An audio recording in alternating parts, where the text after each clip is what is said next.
Here's a large piece of seam opal from Lightning Ridge, Australia, rules in millimetres. White that you can see there's a reflection of the lights. Material's being wetted also.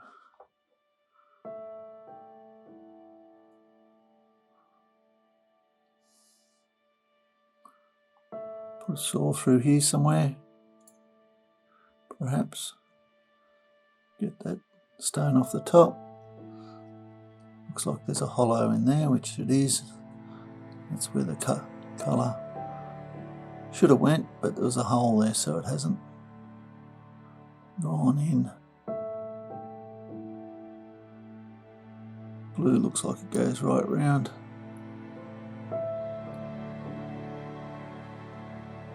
And there's another red bar that's coming up there at an angle.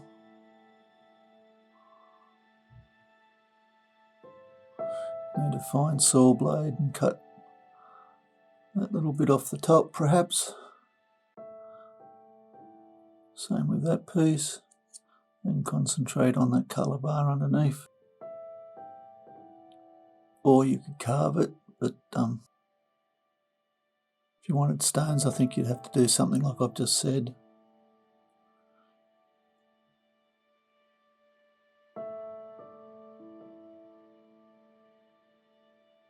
Anyway, I hope you've enjoyed looking. Cheers.